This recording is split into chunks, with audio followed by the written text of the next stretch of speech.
So one gap that I saw was small businesses were not getting funded. If you were an SME in Nigeria and you're looking to raise anywhere between $1 to $3 million for your company, the market had decided that that segment of the market was not worth their time.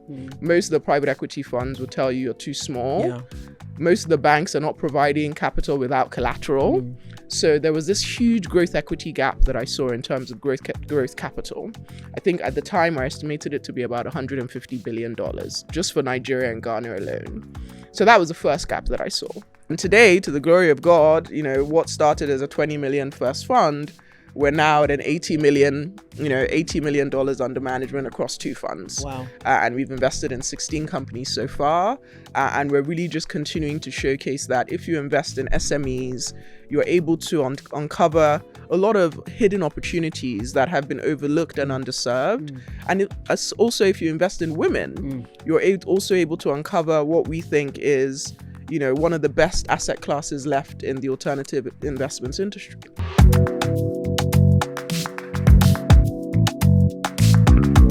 Hello and welcome to The Builders, which is Nidacity's podcast, Nigerian Audacity. Before I go any further, let me just remind those of you who haven't subscribed, please do so now. Please do so. Subscribe now. Subscribe. We're giving you good content. Please subscribe. Right, that done. Let me talk to you about today's guest. So we've been bringing entrepreneurs in and they've been talking about their story. Today's guest is an entrepreneur, but she's also an investor. So we are going to be talking on both sides of the business equation, both from setting up an enterprise and deploying capital. Those of you who've been asking, how do we raise money? How do we raise money? The answer is seated right here. She's the managing partner of one of very few female-led, female-owned, female-focused private equity funds, which is called Aruwa Capital. And so it's my huge pleasure to welcome Adesuwa Okunbo Rhodes. Welcome to The Builders. Thank you very much, Mrs. A, for having me. It's a great pleasure for us to have you here. I know you're extremely busy. So tell us the story. No, first of all, tell us Aruwa so that I don't mislead the public. What does Aruwa Capital do? Tell us that first. Okay, right. So thank you for having me. So I run a private equity fund called Aruwa Capital Management. And we're one of the few female-led and managed private equity funds in the African continent. And our focus is to invest in SMEs that are female-led, female-founded, or female-focused. And when we say female-focused, what we mean is you could be a male-led business, but you're providing essential goods and services that cater to women. Or you could be a male-led business, but your value chain predominantly serves women. So we have a phenomenal business, Agro-Econo, that it's a male-led business, but 90% of their farmers are women. So that's what we mean by female focus, because a lot of people see Aruwa and there's this misconception we only invest in women, but we invest in women, we invest in women-led businesses, and we also invest in women-focused businesses. Right. Correct. Okay. Thank you for that clarification, because we don't want to get it wrong. So let's talk now about you as an investor, since we started there. Yeah. What's your trajectory? How did you become an investor? How did you be the one sitting on this pot of money and deciding who gets what? Yeah, so I've always been interested in finance. So for the last kind of 16, 17 years, I've been in the private equity and investment banking industry. So after university, my first job was in investment banking. I think I got my first job in investment banking at 18 years old. At Lehman Brothers, and then at 20 years old, I was already working for JP Morgan. So I've always been interested in finance. And after spending some time at JP Morgan in M&A and leverage finance, I then spent some time at a private equity firm. And it was during that time at that private equity firm, when we were doing investments in Africa, that's really what opened my eyes to investing on the continent and this concept of impact investing. Right. Because we did a deal in Uganda, they were locally manufacturing antiretroviral, anti-malaria drugs, and made a phenomenal return on that investment. But at the same time, was able to see that, oh, wow, you can make an attractive return, but you can also improve people's lives at the same time. So when I saw that, I'd never seen that intersection between profit and purpose before. You know, coming into investment banking, yes, you're doing large deals, but there's no impact, right? So when I saw that intersection, I said, okay, I want to do something like this back in Nigeria, where I can invest, I can use my skills, I can leverage my finance knowledge, but also improve people's lives at the same time. But I didn't know how I was going to do it. So anyway, cut the long story short, I get headhunted by this European private equity firm based in Central and Eastern Europe, who had seen a lot of the trends in Africa that they saw in Central and Eastern Europe 15 years ago. And they brought me on as the co-founder and managing partner of that fund to help them build out an Africa business. So that's what brought me back to Nigeria in 2014. Okay. After spending, you know, most of my life in the UK. Brought me back in Nigeria in 2014. And then for the next 5 years, I was raising capital for that fund. And we were on the road for a $100 million fund. Unfortunately, we were not successful. But during that time, I was doing transactions and I was able to see a lot of the gaps that we're investing in now in Aruwa. So one gap that I saw was small businesses were not getting funded. If you were an SME in Nigeria and you were looking to raise anywhere between $1 to $3 million for your company, the market had decided that that segment of the market was not worth their time. Most of the private equity funds would tell you you're too small.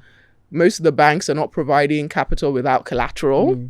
So there was this huge growth equity gap that I saw in terms of growth capital. I think at the time I estimated it to be about $150 billion just for Nigeria and Ghana alone. So that was the first gap that I saw. The second gap that I saw was women were not getting any capital. There was less than 2% of capital going to female entrepreneurs. But then when I did some more research, I saw that Africa has the highest rate of female entrepreneurship in the world. So it didn't make sense to me that Africa has 4 times the rate of female entrepreneurship than Europe, but we were getting less than 2% of capital. I then dug deeper and saw that, okay, well, if female entrepreneurs are not getting capital, are female fund managers getting capital? And then I saw that there was less than 10 funds in the whole of the African continent of 1.4 billion people at the time that were female funded and female managed that had, achieved the close of their fund. So I kind of had a eureka moment and thought, none of these statistics are going to change if we don't have women writing checks and if we don't have female fund managers actually making the investment decisions. So cut the long story short, I approached my partners, back in 2019, bought that firm out and rebranded to Aruwa Capital. Okay, you bought out your employer. I bought them out. So how did you get them to go? I said to them, we've been trying to raise this fund for the last 5 years. It's obviously not working. I'm going to try and do it on my own. I'll take on your working capital burden, which was myself and another colleague, and I'll try for a year and see if it works out. And what happened? And it worked out. So thankfully. So what was different between what you were doing on your own and what you were doing with them? What was different? So I think what was different was I decided that we'll start smaller. So instead of 100 million, I said, let's raise 20 million. Okay. And I think it was a much clearer story for investors because this was an indigenous founder, right? I wasn't like an employee of a foreign organization anymore. This was an indigenous founder that had skin in the game, that was willing to raise a smaller pool of capital, build the track record, which is what we did. So instead of going to institutions straight away, we went to family and friends, egbons, aunties, raised some capital to do our first deals. Right. So that when we approached institutional investors, we weren't just coming with a pitch deck. We were already coming. You had a proof of concept. We already had a proof of concept. You already had a portfolio. We already had entrepreneurs that were willing to work with us. We already had, a thesis that was already been proven. So in 2019, we did our first investment into a company called Wemi Industries. They're a local manufacturer of, baby diapers, adult diapers, a really, really great business. So we did that investment and then COVID hit. And when COVID hit, that kind of knocked everybody for six because everybody said, we're not investing in alternative assets. Everyone wanted to invest in the safest assets, right? But thankfully, we were able to get a group of women together, a lot of women investment clubs like Gaia, like Rising Tide Africa that came behind me, and we did some more investments. And thankfully, because of those investors that took a risk on Aruwa during COVID, we were able to then get an anchor investment from Visa Foundation of $4 million in 2021. And then once that happened, the rest is history. MasterCard Foundation came, FSD Africa came. And today, to the glory of God, what started as a 20 million first fund, we're now at an $80 million under management across 2 funds. Wow. And we've invested in 16 companies so far. And we're really just continuing to showcase that if you invest in SMEs, you're able to uncover a lot of hidden opportunities that have been overlooked and underserved. And also, if you invest in women, you're also able to uncover what we think is, one of the best asset classes left in the alternative investments industry. You're singing my song. You're singing my song. Let me talk to you from the SME perspective now, because you are right, and everything you said is absolutely right. But tell me about what you as an investor like to see in an SME, because SMEs, you pity them in Nigeria, right? Because they're going through a lot. Yeah, they're going through a lot, right? Yes. And so when people kind of flog them and say, hey, you don't know what you want, you haven't done things, I'm like, take it easy. These guys are going through a lot. But be kind and gentle, but tell them, what do you look for? Yeah. So what we look for is very simple. We want to look for, because at the end of the day, we're investing in people. So we want to look for founders that are very, very clear on their unique selling proposition. What is it that you're doing? What problem are you solving? And how are you solving it in a way that is different from everybody else? So we want to look for a founder that can really articulate the problem that they're solving, can really articulate the solution that they're providing, and articulate how in a market that may or may not be crowded, they differentiate themselves. Okay. So that is number one thing. Okay. The second thing is I actually like when I see founders that have failed. I like a little bit of resilience in my founders. What have you done in the past where you've overcome a challenge in some way? Have you failed in a previous startup and this is your second one, or have you overcome some sort of challenge that is giving you, I call it the grit index? Where do you sit on that resilience index? What have you done in the past that makes you equipped for what Nigeria will bring? Because it will bring a lot of challenges. If it's not power, if it's not infrastructure, if it's not currency, something will test you. So what have you gone through in your entrepreneurial journey that shows that you have overcome some sort of challenge? I look for that. And then another thing I look for is structure, governance. How are you being held accountable in your startup today? Do you have an advisory board? Are you getting your accounts audited? Who's signing your checks? Is it just you? Do you have a second signatory? So simple things that can show some level of accountability, something that shows governance. We also look for that. And then I think finally, I would also look for just resourcefulness and adaptability. So what have you done in your journey where you've maybe started on a certain path, but you've had to change or pivot, and you've listened to the customer in that journey? So these are some of the things that I look for personally that you will not see on our website, but I want to see how people are resilient, how are they creative, how are they adaptive, how are they humble to accept the challenges and be able to navigate, accept feedback, So, hypothetical SME now has 3 of the 4. Okay.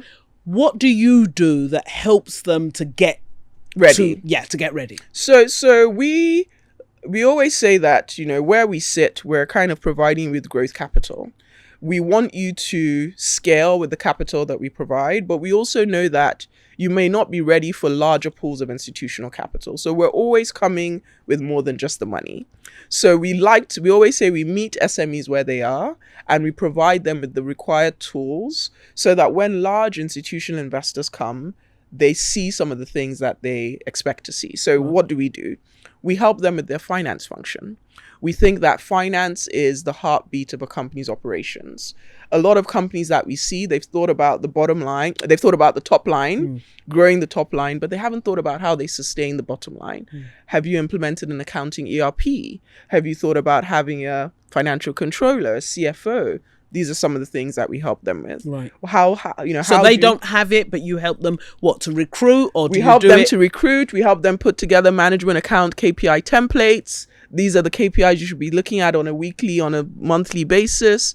Simple low-hanging fruit that maybe they haven't thought about because they've been thinking about growing top line, getting contracts, getting clients. But it's how do you equip SMEs to have the right information to make the right investment decision. So finance function is something we help out a lot with. Another thing we help out is with governance. Some SMEs come to us and they haven't constituted a board. Maybe they have a small advisory board that they meet with, but they haven't actually constituted a board of directors with an independent director, making sure they have the right board cadence, making sure they're meeting on a quarterly basis, making sure they have a finance committee and audit and risk committees, little things like that. We also help with governance. Something else we help with as well is strategy, market. How are you thinking about your go-to-market strategy for a new product? How are you thinking about expanding regionally? So we have some technical assistance from our investors like MasterCard Foundation and others, where we can actually provide companies with grant capital and help them build these things. And help them to build out these things. So we're not saying, oh, this is our idea and we'll leave you to go and look for the money to fund it. We are actually helping them fund these initiatives and interventions to make them more sustainable businesses. So based on what you've just told me, companies must be beating down your door. How do you filter? Yes, we have a lot. Win, lose. What's the typical time between knocking on Aruwa's door and getting their first money? Yeah, so no, we are inundated with a lot of requests for investment because, we sit in a segment where there are not many funds like us. We're doing $1 to $3 million deals. Right. Most of the market have decided that segment is not worth their time. So yes, we are inundated with deals and we're looking to do maybe 3 to 4 deals a year. Only. So we have the luxury to be very selective in the types of deals that we do. And it's really down to the fundamentals. What is the growth trajectory of this business? Are their margins resilient? Are their margins sustainable? Are they doing something very unique in a market that is not so crowded?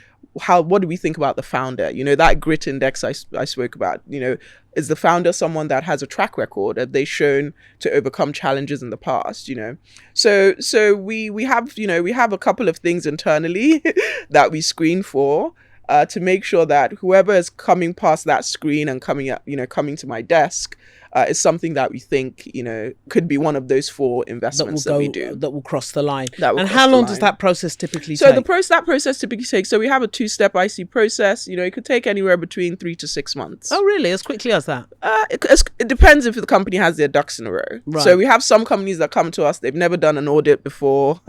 That would obviously take longer. Yeah. But if you have your documents ready, if you're ready to go through that institutionalization journey, ready for the due diligence process that we have, it can take anywhere between 3 to 6 months, maybe sometimes 9 months. Okay. And so once they get this investment, you come with it, right? Exactly. You follow your money. I become your chief business development officer. And yes, we don't just invest with money. We're helping you open new doors. We're helping you open, giving you access to our ecosystem. We have 16 SMEs that could be potential clients to you. We're always trying to find those synergies between our portfolio companies, right? So yes, I come with it.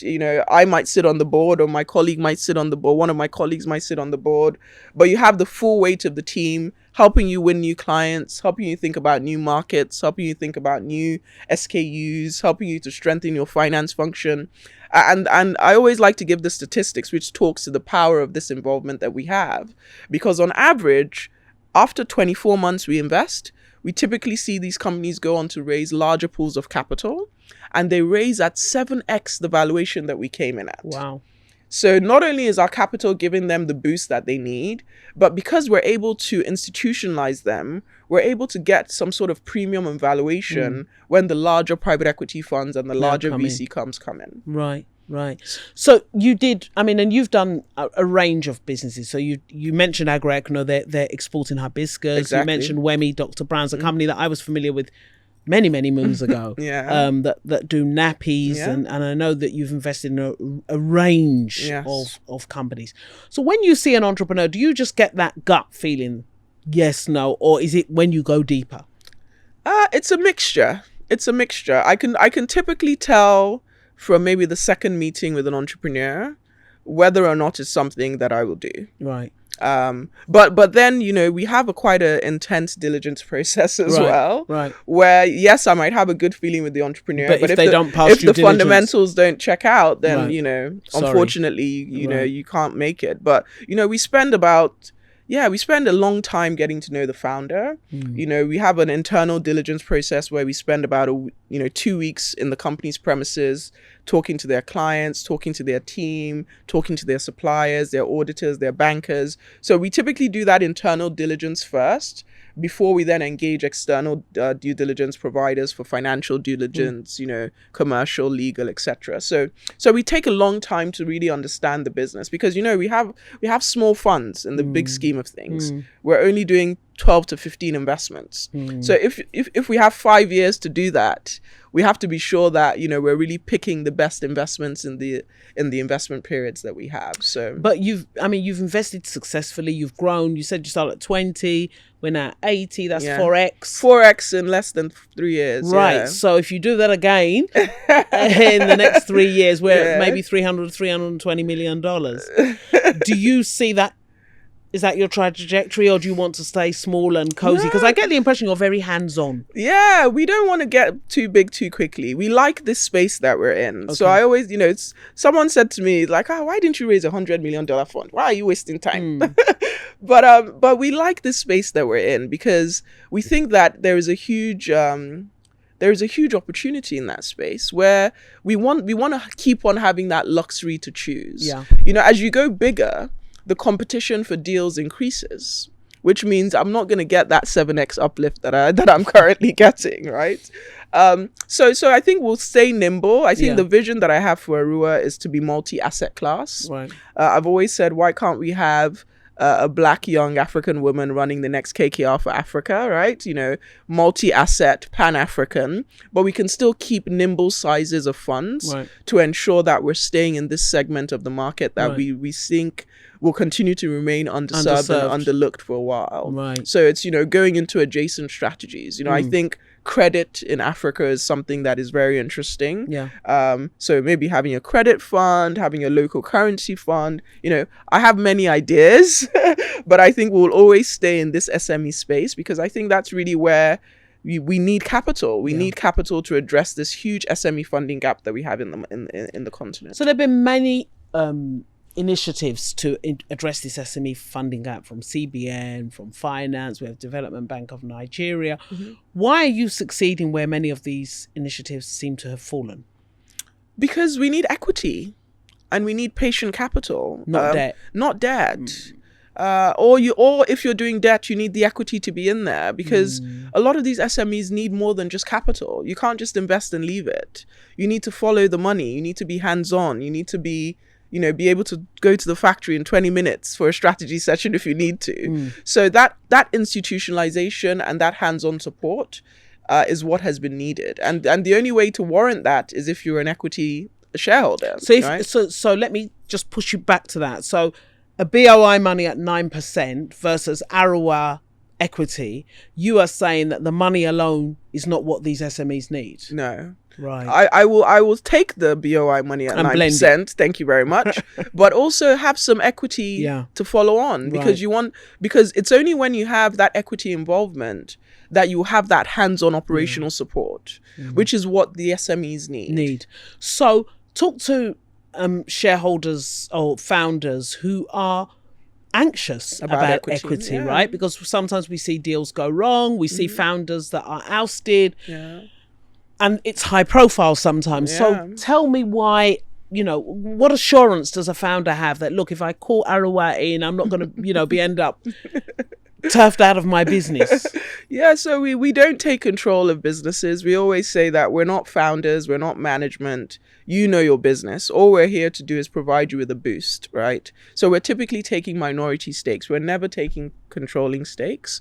But I think, just talk to our portfolio companies. I always say to anyone that wants to come to pitch Aruwa and is, we're negotiating a term sheet and is a bit hesitant, just talk to our portfolio companies.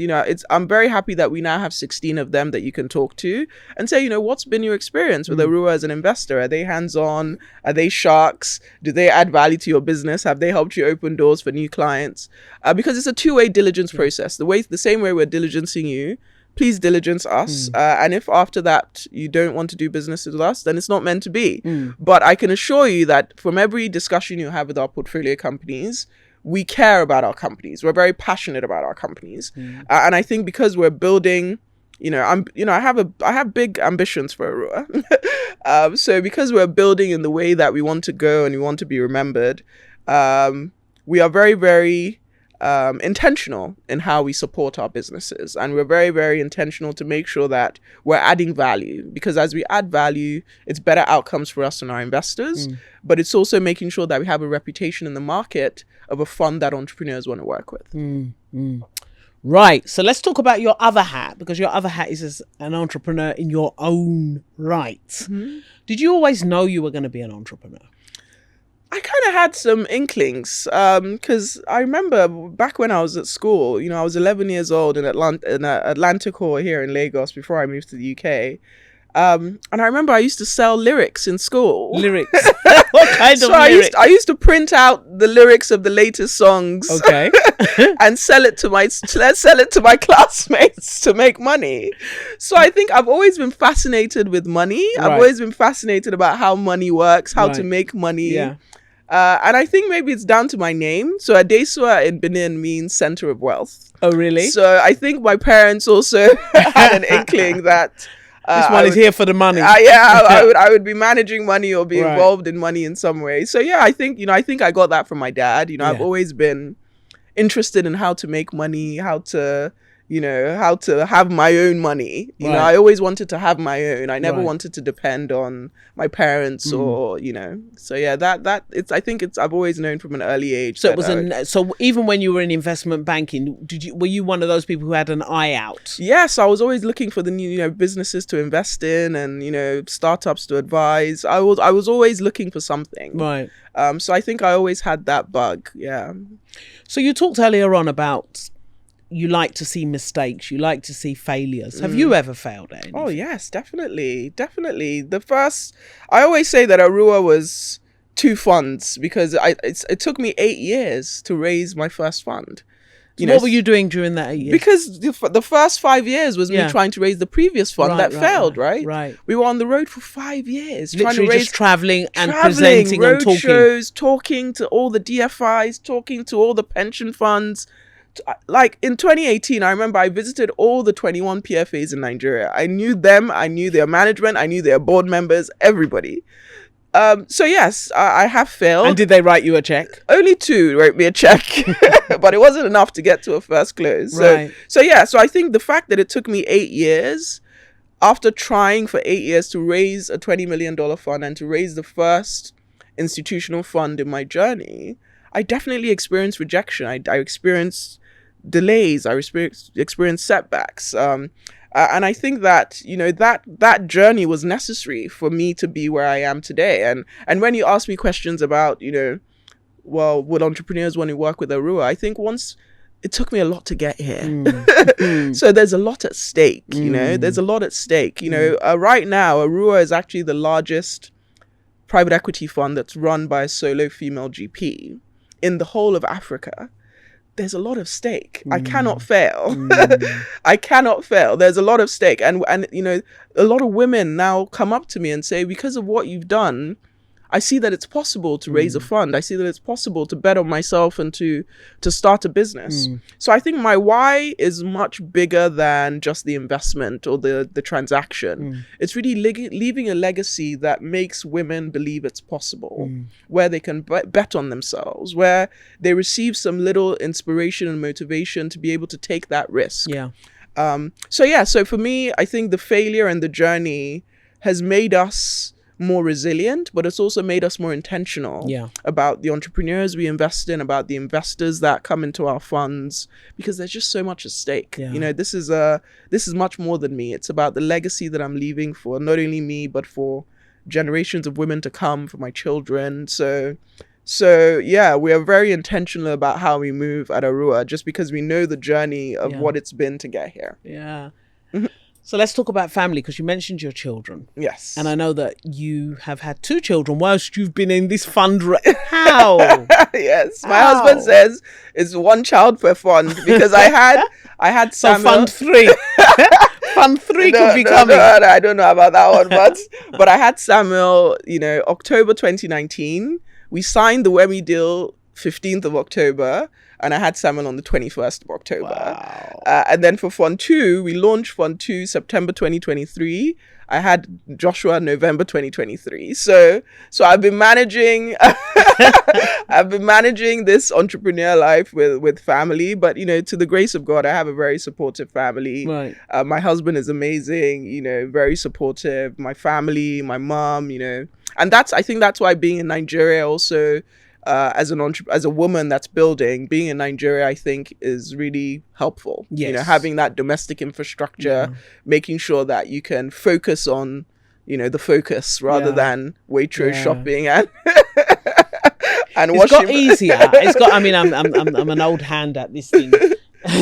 But it has got easier now, I guess, with digital shopping and everything. That's true. But it's not easy. It's not easy. It's not easy. It's and not yes, easy. you're right. I think Nigeria has a supportive ecosystem for mothers who want to carry on with a career. Certainly more supportive than some other places. I think that's one of our advantages. I think so. So yeah, no, you've proved that it's possible. It is possible. Yeah. It is possible with the grace of God. But it must have been tough. It was very tough. It was very tough. A lot of mom guilt along the way, missing things and juggling with the fund and the kids. And, but yeah, I think, I realize that there's no such thing as balance. It's really about work-life integration and prioritizing for the season that you're in. I think, as your kids get older, they will understand the sacrifices that had to be made. Yeah. Good one. You mentioned also talking about family legacy, and you talked about your father. So the Okunbo name is one that's well known in business, and your late father was somebody that was very well respected.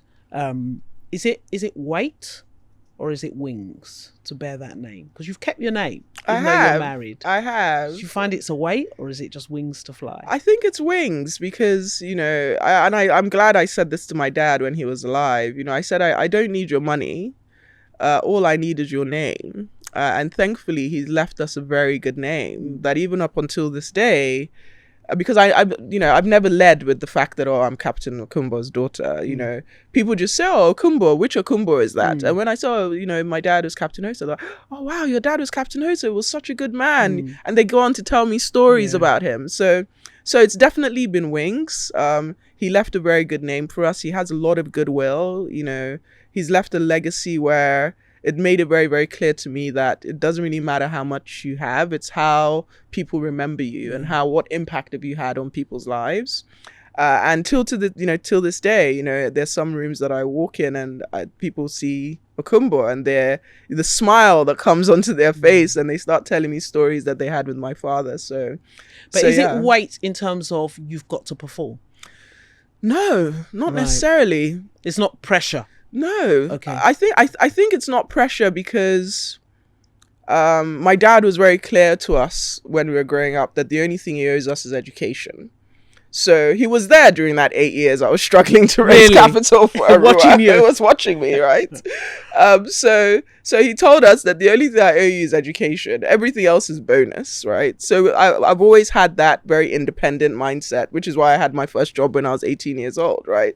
I had to work for my money. There's no allowance, right? So I think because I've always had that kind of very independent mindset, there hasn't been a weight at all, because he lived his legacy. He had his own legacy and his own memory, and I'm building mine. And I'm very grateful that he's given us a name that we can be proud of, and a name that, thankfully, when I walk into rooms, people are happy to see me. Yes, and that should not be taken lightly. Yeah, that's huge. So let's go back to your entrepreneurial journey. So you came out, you bought out this firm, and you had to make it work. I really did. And Was there a plan B? There was no plan B. And I was 29 years old, and I was 5 months pregnant. And you know what else happened? Yeah. My co-founder resigned on me. Oh, there were two of you originally. There were two of us originally. And my co-founder resigned on me, and I was like, wow, how am I going to do this? But I think during that time, it really gave me the hunger and the kind of the fire to say, okay, this really has to work. Right. And thankfully, I had been in discussions with WEMI Industries already. And, I was able to raise some money in that time to make sure, okay, let's do this first investment. And then once we do this first investment, at least people will be able to see the thesis and put the thesis into action. But then COVID hit, which took me like 10 steps back. I always tell this story, before COVID, I was like, okay, I'm going to really raise this fund. Minimum investment is this very high number. During COVID, I was taking 5K, 2K. 2K, 5K, just putting people into SPVs, doing deals. But that hustle and that grit that was required during COVID to just do multiple Zoom pitches with all the angel investing clubs in Lagos, all the groups in Lagos. I'm grateful for that time, because I think that you need to go through that journey so that you appreciate where you are. And also what entrepreneurs go through. Yeah. I think if you've gone through that, you have much more empathy for an entrepreneur. And but you'll have less tolerance for those who are lazy. Exactly. And I have a lot of empathy for female entrepreneurs, because I've been in those rooms where you go into a room to pitch and they're like, okay, where's your Oga? Where's your Oga? No, I'm the Oga. It's like, it's my own fund. It's like, So I have a lot of empathy for female entrepreneurs. And I think that's why, my investors always ask me, how do you originate deals? We have no issue originating deals. Once female entrepreneurs hear that we're focused on women, we are able to relate to each other, right? So I think, yes, that journey of raising and that entrepreneurial journey has made me very empathetic to the entrepreneurs that come to us, especially the ones that have been struggling to raise, and then they come to Aruwa and they raise. We have so many stories in our portfolio of people that were trying to raise for so many years that until they met Aruwa, they couldn't raise capital. And not because anything is wrong with this business, just because they've been deemed too small. Yeah, but it's also, I think the investment pool in Nigeria is small, compared to the size of the economy. And it's one of the things that we need to address. There's a lot of lip service paid to, we need to develop entrepreneurs. There's some key steps that need to be taken. I mean, you've gone out and raised money from pension funds abroad. We need an avenue that gets pension funds here. Yeah, actually, we have one local pension fund, but you're right. We've raised most of our money. About 70% of our capital is foreign. Yeah, it shouldn't be. It shouldn't be. Yeah. We have what is it? $14 billion locally in pension fund assets, plus our high net worth investors, individuals, to do something. Plus insurance companies. Yes. How do we mobilize this capital to invest in SMEs? Yes. It's a huge burden that we need to address. It's a policy discussion that needs to be elevated beyond we need lower interest rates, because as you have said correctly, it's not just lower interest rates, it's also patient capital that allows firms to build out over time. I think that's a really important point. Very important. Certainly, for me, an important learning point from this discussion. Yeah, it's very important. And for us, the little steps that we're taking is, let's make sure that we build our track record. Let's make sure we have success stories so that when we go to the pension funds, we can show them a track record of exits that are successful, to just give them that encouragement to put their money away from fixed income and into alternative the real assets. Economy. Exactly. The real economy, SMEs. Yeah, exactly. Where it's needed. Exactly. Absolutely. Interestingly, the numbers suggest, the statistics say we don't get enough money, but the statistics also say that we provide the best returns, the lowest NPLs. Yes. What's it going to take to move the needle on investment in women? So I think that we need to be more intentional about showing the business case. Okay. I think when we talk about women, we often lead with the community aspect and the impact aspect, but that's not helping us, right? We need to lead with the business case. Why will investing in women make you more money? And we're very intentional about that at Aruwa. So we have a portfolio of 16 companies. 70% of those companies are female-led or female-founded. About 60% of those companies are female-founded or co-founded. And it's no coincidence that from that mix, we're seeing 26x revenue growth on average from when we've invested. And we're also seeing this 7x uplift in valuation on average 2 years after we've invested when new investors come in. At the same time, Aruwa Fund 1 is performing above global benchmarks in terms of financial returns. So when I see that data, I'm like, it's no coincidence that majority of our portfolio is female-led and female-founded. So we want to really take the conversation to, why aren't you investing in women? If you're able to see these statistics, which is improving profitability in companies, improving revenue growth, improving valuation, improving financial returns, then there is a very, very credible business case to be made. And I think until we continue to lead with those business cases, it's the only way that we can get the institutional investor community to take us seriously. And we have to do this at scale. So yes, my $80 million fund is one little data point. Yeah. But how are we getting Gender Lens investing more mainstream into the larger funds that are managing billions of dollars, where we can make these, intentional connections between revenue growth and gender diversity at the leadership level, valuation and gender diversity within your value chains of companies. That's really what I think is going to move. It's going to move the needle, because, yes, we have that return aspect, but a lot of funds also care about the double bottom line. They care about the impact, and it's very clear. In our portfolio, we're currently supporting about 200,000 jobs across our portfolio. About 70% of our employees are under the age of 35, so we're also supporting youth employment.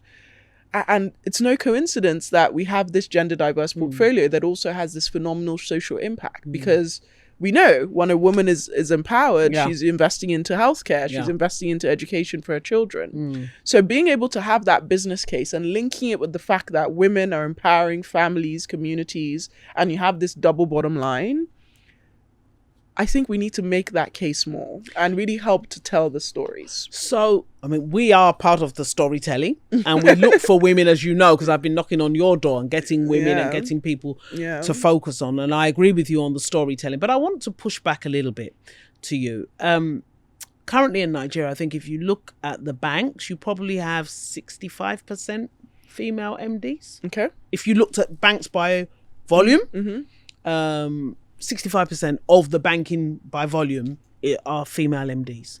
So why is that not making the difference? Why, I would have imagined, with all we know, and we all know this, all the women that are in finance know what you've just said. Yeah. Why is that not translating? So I think we also have... Or do I need to drag them in here? Come bring them. Bring them. MD Zenith, MD FCMB, MD GTB. We could go down the line, and we have female leadership in banking on an unprecedented level. Yeah. So why are we not still in the trickle down? No, it's a very good point. And I think, again, it goes back to the SME discussion. All businesses, not only female-led businesses, need more than just capital. Yeah. A bank loan at 9% or a bank loan at 30%, depending which one you're getting, is not enough to help you scale your business. Right. So a lot of female entrepreneurs need patient growth equity. Right. And some of them are at the pre-seed stage. We're at the growth stage.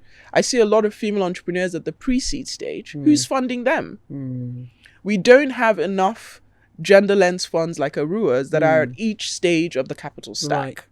So that's one ecosystem issue that we need to also fix. It's not only at the banking level, it's who is funding pre-seed female entrepreneurs, who's funding the seed female entrepreneurs, who's funding us, the growth. Is it only Aruwa that's there? Who are the others? So there's just a lack of capital. There's a complete scarcity of capital generally. Right. And then when you now add the female bias to it, where women are already getting less than 2%, we need extra efforts to make sure that the entire capital stack is covered. Okay, I'm going to push back again. Okay. Because I'm loving this conversation, and I like the I like the academic rigor. So I had an entrepreneur sitting exactly where you are sitting, and I won't name her, but people will watch the podcast and know who it is, who runs a really successful multi-billion business. And I said to her, what has been your experience with banks? And she said, I don't borrow. She doesn't want to borrow. Is there a female resistance to borrowing that we have to also think about? Because I meet a lot of entrepreneurs and I ask them, I don't borrow. I want to sleep with both eyes closed. Would she take equity? You see, I feel that, and it's a good question. Maybe I should have asked her. Because if you don't borrow, you just grow slower. You just grow slower and organically. Yeah, she's been growing organically. It's a cultural thing. It might be cultural. There might be a cultural aspect. I don't know. I don't know the theory. And maybe someone needs to write a PhD on this and actually give us the data. But there could be a cultural barrier, an aspect to it for women. And it goes beyond, we don't have this woman does not need collateral. Her turnover, she's bankable. But, she just doesn't want to. Yeah, so I think there's also some education, right, that needs to be done. And I think if it's coming from firms like Aruwa, where she can see other female entrepreneurs in the portfolio that have taken capital, that have scaled successfully, that might be more, personable than a large bank coming to offer a loan where you're just another dot in their loan book. But yeah, I think there might be a cultural aspect where some women don't want to take on anything that's risky but I think once you have conversations, once you have some education, I think they're hesitant to that because of the stories that they've heard in the past. Yeah. So it's also educating them about what's possible, with new models like what we're doing at Aruwa Capital. Absolutely, and what you're doing is absolutely. I mean, it's so essential and so brilliant because it's allowing us to showcase what is possible, what can be done, right? And we need more of that in Nigeria. Yeah, we've talked about investment coming in, but investors also want to know, okay, if I come to Aruwa and I get this money, how do I get you out? Yes. When do you go? Yeah. So tell me, typically I know you haven't done exits yet, but tell me from a private equity perspective, how does that work? Yeah, so in private equity, you run 10-year funds. Okay. Right? You invest for the first 5 years and then you exit for the next 5 years. Okay. So we want to be in an investment for between 5 to 6 years at most. So, the exit pathways that we typically have is we invest in your business, you grow to a very, very large business. And then you say to me, Adesuwa, thank you very much. I want to buy back the shares that you have, and you buy me out as the entrepreneur. And we actually see that a lot of our entrepreneurs prefer that exit path. Really? Because they're owner managers, they own majority. Right. Maybe it's a family business and they're thinking about legacy for their children. And they say, okay, let's agree the mechanisms in which I can buy you out in the next 5 years. And is that embedded at the start? It's embedded at the start. Embedded in the documentation at the start. We always make sure that we have that in the documents. So that's one. Another could be, wow, we've grown to West Africa. We have a business that's operating in 21 countries, for example. And then a large, multinational or a large strategic buyer sees this business and says, oh, wow, I can get access to all of these countries at once by just buying this asset. Let me buy this company. So that's another way to exit. Another way to exit is one of these large private equity funds come to us and say, oh, I see this in your portfolio, I'd like to buy it. So there's three different established exit pathways. Right. In the US, they have the benefit of IPOs. Maybe not. Maybe you list on the NGX, maybe on the growth board or something. But I would say that it's either an entrepreneur buying us out, a multinational or trade buyer buying one of our businesses, or another private equity fund coming to buy the business. Thank you so much for this time. It feels like a masterclass, really, in that any investor or any SME who's looking for investment needs to watch this episode, needs to subscribe, then watch this episode, because there's so much in what she shared with us from Aruwa. So I'm sure they're all going to be beating your door down now. But I thank you so much for this time, and thank you for sharing this with us. Thank you so much for having me. Thank you. From The Builders by Nidacity.